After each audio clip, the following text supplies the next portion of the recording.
Wamewasili hapa nchini leo na wamepokelewa na familia, marafiki pamoja na wale wafanyikazi wa kaunti ya Nairobi. Kelvin Oliech alifariki siku ya Jumapili kule nchini Ujerumani baada ya kuugua saratani, na sasa hivi familia inapanga mazishi yake, huku gavana wa kaunti ya Nairobi Mike Mbuvi Sonko akisema kwamba kwa sababu Oliech yeye ni mfanyikazi katika kaunti ya Nairobi, basi watasimamia gharama zote za mazishi ya Kelvin Oliech.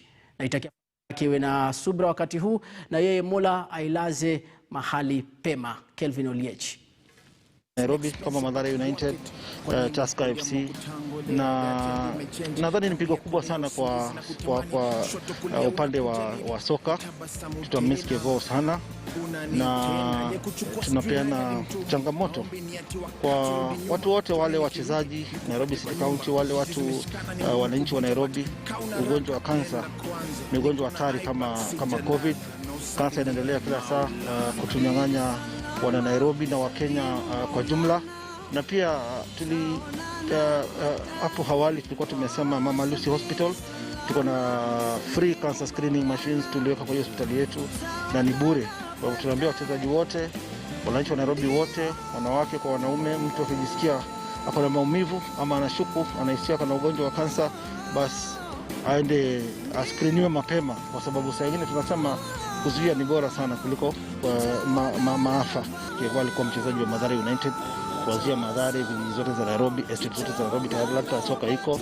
Ndio naona sisi kama serikali, kabla mambo mengi yaanze, tulikuwa tumekuja na idea ya kujenga stadium 4 within one financial year. Dandora ambaye iko 90% done, pia Woodley. Kevo alikuwa anapenda Woodley sana, na alikuwa kila siku anasema jamaa Woodley, muangalie mambo ya Woodley. Kila siku alikuwa anaongea na sports board chairman wetu, ndugu yake Dennis Oliech, tuko naye pia kwa sports board. Kwa hivyo tutahakikisha Dandora Stadium tunamaliza, na pia kwa heshima kwa Kevo tutahakikisha pia tunamaliza Woodley Stadium, ndio pia talata soka endelee kukuzwa Nairobi. Licha siasa mbaya ambayo inaendelea, tutahakikisha hizi stadium zote 4 Nairobi tunamaliza, na mwaka ujao tujenge zingine 4.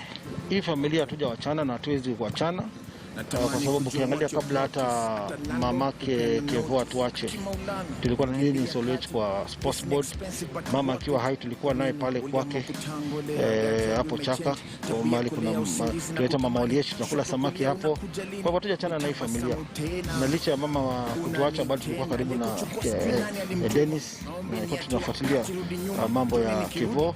Kwa hivyo kifo cha Kevo si hata kwangu peke yangu, marafiki wale wa karibu wa Kevo hatutawachana na hii familia, hata sababu Kevo ametuacha.